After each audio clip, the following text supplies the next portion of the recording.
Welcome to the Talented Learning Show podcast series, episode 90 with independent learning tech analyst John Lay. Today I interview perennial guest expert Tamer Ali, CEO of Authentic Learning Labs, about the current state of delivering complex continuing education content. You can find more of our fiercely independent content at talentedlearning.com. Well, welcome back, listeners, to the podcast. On this show, I am fortunate to interview the world's leading experts in extended enterprise learning solutions from both the vendor and the practitioner perspectives. Today's no different. From the expert side of the fence, I'm absolutely thrilled to have Tamer back to give us an update on selling and delivering complex continuing education or professional education content. As many listeners know, Tamer is one of the foremost innovators in continuing education technology, and he's been one of our most popular guests on Talented Learning Show podcasts and webinars over the last decade. He lives on the front lines of really some of the most complex CE initiatives in the world, working in highly accredited fields or highly regulated fields. And I first met Tamer a bunch of years ago, 10 or 11 years ago. He was then CEO of Digital Ignite, probably one of the earliest leaders in professional education, pure LMS solutions. And since then, whenever I need continuing education, I turn to Tamer. Tamer, welcome to the Talented Learning Show. It's great to have you here. Thank you, John. It's my honor. You're too kind with your words, but I really appreciate it. It's an honor. Cool. I'm excited to have you here because, boy, what you guys are doing and how things are progressing, it's always exciting. I look back and I saw it's been over 2 years since we got the update. So I can't wait to hear. So for those of you who don't know, Tamer, or listeners, watchers, we're going to be diving into unique challenges in managing continuing education programs. One of the hardest things to do in learning technology, most difficult things to do, and particularly in industries that have really driving stringent accreditation requirements from the top, and really everybody has to concur, and there's shifting technology requirements and state by state requirements, all kinds of things that make this space really complex. And Tamer and his new organization, that's not so new anymore, from 2000, Authentic Learning Labs, basically came at this problem from a different way on solving continuing education technology that doesn't involve ripping out your whole learning infrastructure and replacing it with something else, but rather approaching it in a more modular and in a wiser way to leverage that content and automate this. And we're going to learn all about it. So, Tamer, let's start with you. Tell us how you got here. Tell us your journey. Catch everybody up on how you became the foremost expert, or one of them anyway, on professional education. Well, we're careful of saying that we're experts, but we do love the space, and we've been in it for a while, more than 2 decades. We've been working with organizations that we call externally facing organizations that reach out to audiences that are not typically employees, but they're members, they're professionals, they're partners and customers of these companies and organizations. And they have some type of mandate or driver to take courses. They might be regulated by state or federal or professional bodies, or they're just needing professional education, which we typically like to call as those things that are needed post-secondary training to keep relevance in the industry or field that they're in, or to meet certain requirements on some type of time frequency. These are the groups that we're working with. Many of them are nonprofit, but they operate like businesses, and some of them are businesses that operate very much like an official education body. So this has been working with them for a long time. We're probably myopic in that we only operate in this space. We don't do what we call K through 12 education, where we're offering education to elementary students, and we don't do the typical corporate training, which is inwardly focused, what we call inwardly focused, which is training employees on harassment or corporate compliance or whatever is in the requirements of typically coming down from HR or corporate. Yep. Excellent. And that's what you were doing 11 years ago when I first met you, focusing on that same joke, same story. Yes. that same space. Okay. So I keep on talking about complex continuing education. And so I thought maybe a good place to start is, what's simple continuing education? And then, conversely, what makes it complex? Can you frame that out for us? What that means? Yeah, for sure. I mean, I think it's a great way of calling it where it's simple. The simple stuff is the stuff that we want to differentiate away from, but typically are the drivers of what we call checkbox CE learning, where it's people just trying to meet up their requirements, either annual, biannual, or whatever the time frequency is, and depending on the profession, every 2 years, every 5 years, some even frequently, more frequently. And those are what we consider CE units. And depending on your profession and your professional concentration, and even your state or your region, those credit requirements may differ and vary.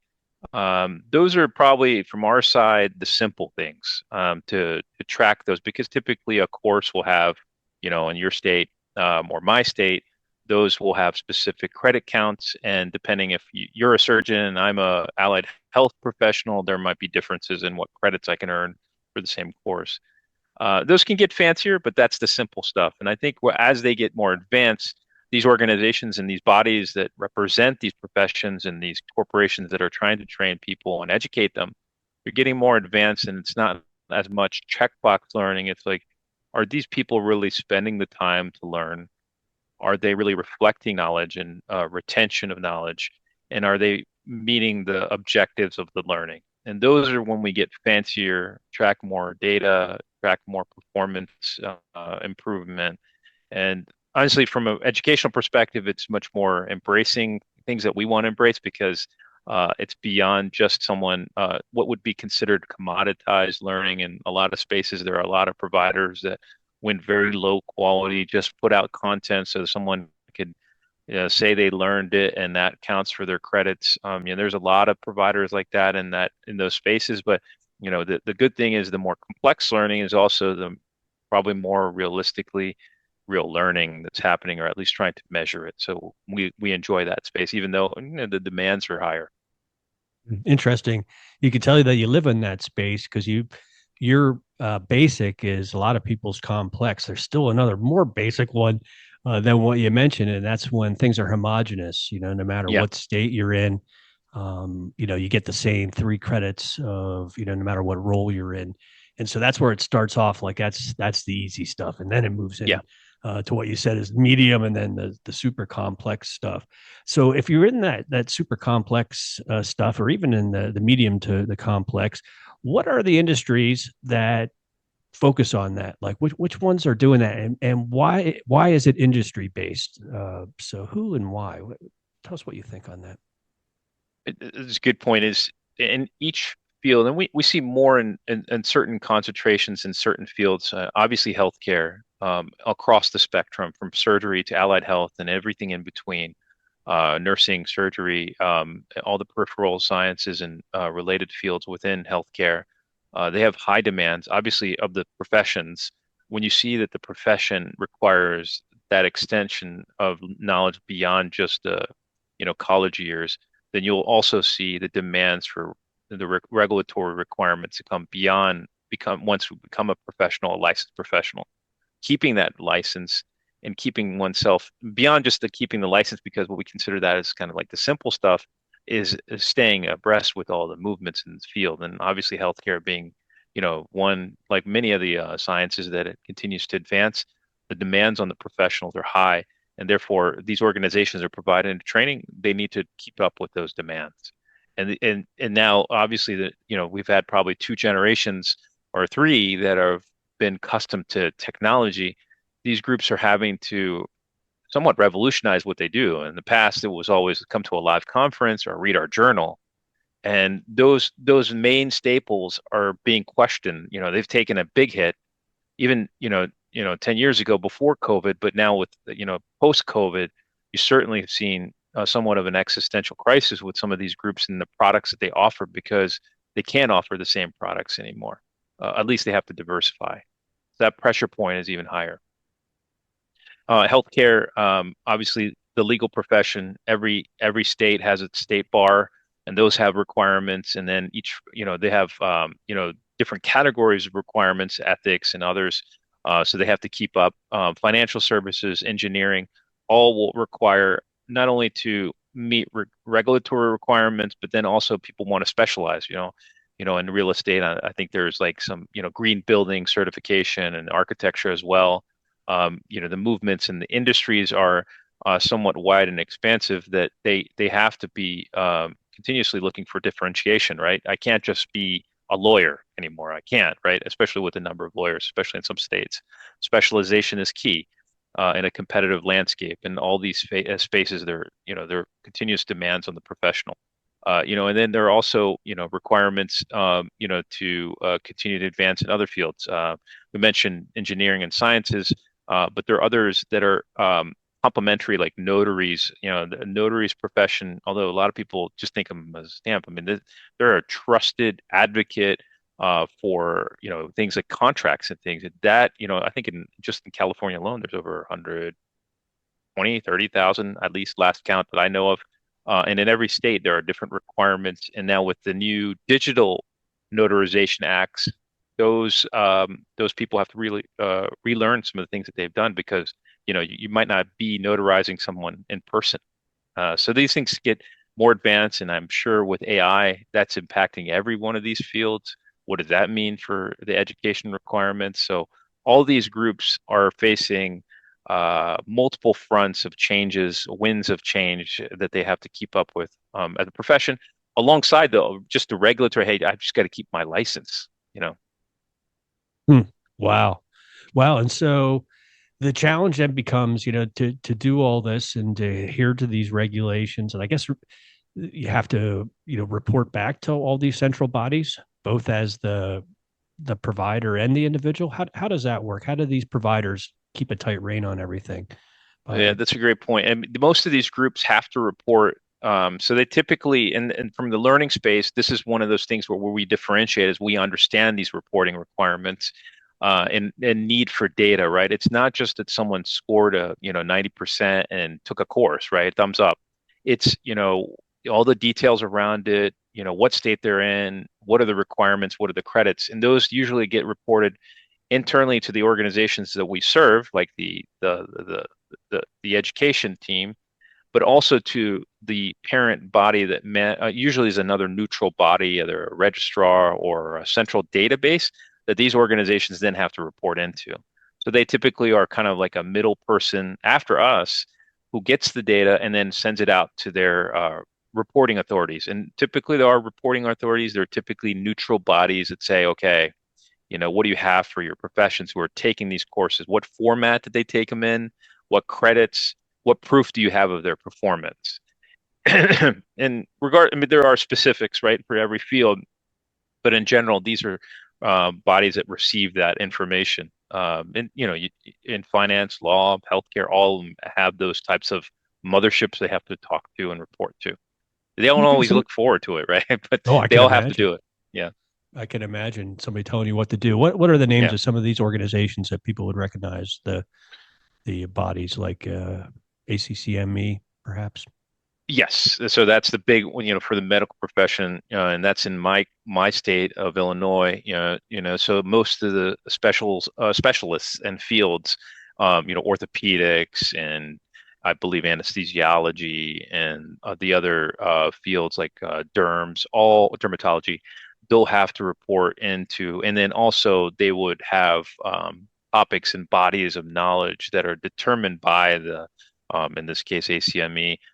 In other financial fields, there's NASBA, NASBA, and I know in real estate there are others, but each one will have like a board or a mothership that they have to get their standards from. Even in medical schools, they have to report to the American College of Graduate Medical Education, ACGME, and those boards will set standards for what is taught in these medical programs. So, there are good things that they do, right? They bring structure and the pillars of the knowledge, and then they also are somewhat of a neutral body that receives that information on performance and data. Uh, I assume some of them can provide very valuable data on industry trends and education. I haven't received that, but I've heard some of that too as well. Mm, wow. So how important do you think it is? So if you're a normal learning management system provider, that's out there that has a very strong API, and they go to an organization and they say, "Oh, we can use our API to integrate with PARS or the ABA or NASBA or something like that." Is that a realistic statement? Because technology, or is there so much around the industry that you have to learn that the technology is secondary? What are your thoughts on that? It's it's somewhat of a sand trap if they just say, yeah, we could do it. Typically, they don't understand the formatting and the data and the requirements around it. So they may not even have the structure and the competency to generate the data to share it. The sharing is one aspect, and typically they'll say, well, we have APIs for all the data, but are you able to structure it specifically to my demands as my industry is different? Are you really capturing that data from the content and my content progress and performance? Typically, there's a no right at the beginning. So downstream, they can't even share that information when it's about, we're dealing with an organization that's licensed a learning platform that we're building around essentially because the learning platform itself is not tracking the data that the organization needs to just say, are these people spending a time in these curriculums and curricula? And are they actually performing well? The provider is just basically placing content on the web, and sure they have APIs, but the APIs are limited, security is doubtful, and the frequency of updates is not where the API really means real time. It's just basically a batch service. And most of these organizations are at a time and place now that they're expecting live data feeding all the different systems. They're not Mm-hmm. always getting at that from their providers. But that's what they're expecting. Their end users are expecting that too, right? If I complete a course, I want all the people that need to know it as soon as possible. Yeah, yeah, that's for sure. So, that's a limitation of both the services and capability experiences and the technology. And you also mentioned that that technology sometimes is already there, and you just need to work around it and close the deficiencies of the learning system. What do you think the top, I don't know, two or three things are that a traditional learning system doesn't have that is critical in delivering continuing education? Well, when we get involved, I mean, there are a lot of things that we see. Most of the organizations that work with us hit a ceiling. They've either hacked together a corporate or academic solution, which when we say corporate, it's initial start this LMS provider, and there are plenty of good providers. We're very careful of not disparaging anyone. Is that they're just designed differently and their roadmap is aligned with something different, or they just don't understand the space and they've just gotten into it. For example, there are academic platforms that are introducing themselves into the professional education space. They're fine platforms, but they're built for the university or the academic model. And likewise, the corporate solutions are coming in and saying, well, we have a solution that, other companies are using. Why don't you use them? It's cheap and it's fast and it's great. Those are all true adverbs and adjectives. But the thing is that doesn't always fit with the needs of the organization. So they might just get into a cheap solution, but really not fitting their needs. And what we see is there's typically a challenge of delivery. Most of these organizations are trying to deliver experiences in a different way, either delivery to their clients and it's not reaching them either because the capabilities don't exist to segment the users or to deliver specific functionality, like video or assessment to the level they need and or tracking. Then related to tracking is data. They don't have the data that they need to do business, whether it's the business of official regulatory stuff or just business of understanding what people are doing. And then the third is probably just the overall experience. These organizations are competing in a market that is very diverse, broad, and very challenging. They have to deal with for-profit, large, probably even venture-funded organizations that are selling content to their same audience. They're dealing with what we consider gray market providers that are official providers that they've offered and approved the association or professional education body. They're partners, but they're also what would they call them? Frenemies, I think is another word to say. They're frenemies. And then, it's just the internal challenges of stakeholders and board members and education teams that are constantly asking for new things. relevance. So these challenges, what happens is these organizations face cannot be met with the typical standard solution. And I know people say there's 200 plus LMS platforms. They all have good qualities. We don't disparage them, but the key thing is, are they designed for this type of marketplace? Typically, they're not. I think the fourth one usually is scalability and performance. Can it usually these groups are and most of them, the gross majority, are built to serve one audience, usually internal. I've got a university model on Moodle or a provider like Moodle. I'm going to install it local for my local university audience. The most I will get is a couple thousand users, or it's a corporate solution with the same audience size. What most companies, how many of them do you know that have more than 50,000 users? We deliver that in 1 hour. So it's a different experience. And then the expectation of performance, when you're dealing with a company, you can tell all your company employees that tomorrow the LMS will not be available. For these organizations, you want to tell a nurse that, or a doctor or a lawyer who needs their requirements, you can't do that. So there's a mindset that's also different of how to service these organizations, from the platform side, and then also from the service side of how do you deliver something that's competing in the marketplace with high constant demand at all time. Mhm. And they don't do What it. That's great. What about something that you didn't mention, or I don't think let's you didn't mention enough, I don't think, is around the content aspect of this. So, what you can't always get users to the LMS to take the content, or they don't always want to be in the LMS to take the content in continuing education. How do you solve for that?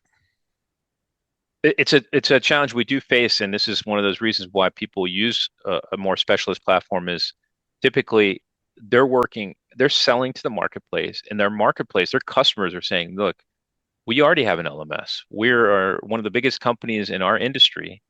So you need to give us your content and we'll deploy it on our LMS. Well, there's an inherent challenge with that because you're essentially giving up your IP and some of the visibility and tracking.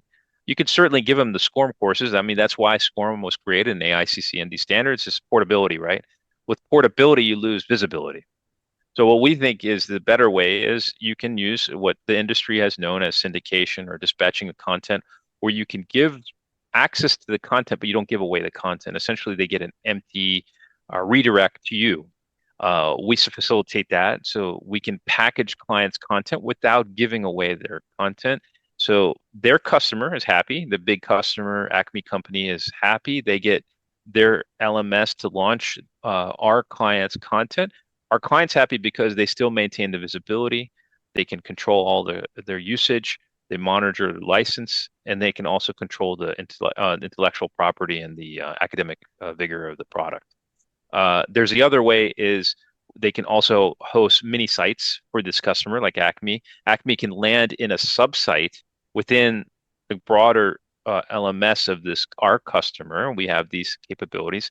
I think different companies and different platforms call it differently. B2B portals or satellite sites or sub portals. We have that full support, and then with each one, they can be branded, configured. You can sell commerce. You can do different authentication schemes for each one. So Acme may have SSO, and a PepsiCo might come in and they might want you know buy authentication. Those are things that are all supported. So those are two ways we do it, and those are all growing in importance with the organizations we work with. They want to find creative ways to getting the content into the context of the need for their customers. So we support them. Right. And it doesn't have to be LMSs either. It can be anything, Yeah. like Yeah. Like web someone has said, pages, exactly, web products. pages. Someone says, look, we have all these users. They're frequently using Microsoft Teams. Well, Microsoft Teams is just a web app, right? We can launch courses from there, and we can identify them, and we can only allow those people that are from that organization's authentication scheme. So we can do that. We have another group that wants to serve prisoners and in prison systems, and that's obviously very regulated and restricted. We can do that without the formality of going to a public website and things like that. We can follow security schemes that the organization's offering. Yeah, you'd imagine they want their content locked down. Yes. The what about We're running out of time as we always do, Tamer. So, how about the role of AI, real quickly, either in your current continuing education solutions or on the horizon? What do you think the role of that's going to be for continuing education providers? We're never that hip to say that we knew this before everybody else or we were using it, but in truth, we were using AI, 5, 6 years ago to do analysis of big amounts of text and test answers and things like that. And that's just gotten better for us. And because we've learned, just like the machines have learned, we've gotten better at it. It's definitely something sometimes I think of it in, it's almost like science fiction, how crazy it could solve problems and answer questions and somewhat show reason. And it's definitely going to be a demonstrative impact on learning. I'm not smart enough to figure out where it will be, but we definitely recognize that it has potential on everything that we touch, especially all the pain points of learning, scaling, developing content, analyzing complex information and making sense of it. And in all those three areas, we're doing that now. We're not experts in it per se, but we are definitely learning from it and we're providing value. Some of the more tangible things are transcription, translation. Those we're getting to a refined point. Sentiment analysis with, surveys. We're able to give value to a client that doesn't want to pour over a lot of information to understand people's feedback. We can do that, or test answers. Where we think it'll be really helpful is, generative content, chat bots and things that people are doing now. Obviously, video. Can we do videos or, now with, I think it's Sora and others, and getting access to stuff like that where we can generate, which was very expensive before, very high quality video and animations. Those are some things that we aspire to do. I know Wow. I spoke a little bit too long, but hopefully that No answers way. your No question. way. Outstanding. Thank Outstanding. you, So John. today you probably said about 78 things that us continuing education providers think that, ooh, that's a good idea, or that's my challenge, or that's something I could do. But let's water it down for them. If you could choose one thing that continuing education providers can do in 2025 here to take it to the next level, what would you recommend? One or two things. Man, again, I only share this with my sincere disclaimer that we avoid, try to, what is it, the saying of reading tea leaves and things like that, or being a futurist. I've never understood the role of a futurist, but you know obviously for us is, well, we start going back to the fundamentals with these organizations and say, look into your mission statements and your business objectives. Are you meeting them? In your professional mission, there's something along the lines of you representing the excellence in your profession. And we asked them, are you meeting that goal right now, delivering the educational technologies you have in store right now? And if not, what's keeping you from it? And let's help you build a plan, a 3, 6 to 12-month plan on how to change that incrementally with measurable results. Typically that works. So we go back to fundamentals. We'd like to talk about AI and things like that, but those are means to the end. And we know that those will be things that we can control. Sage Somewhat control. advice. Thank you, Tamer John. Ali, CEO, founder, Authentic Learning Labs. Thanks very much for joining Thanks, us John. today and sharing your wisdom and experience. It was great to have you. Same here. Great to be with you. Awesome. Listeners, I know you got a lot out of this one. I sure did. Thanks for tuning in to another episode of the Talented Learning Show, and we hope to see you on the next. Have a great day. We'll see you soon.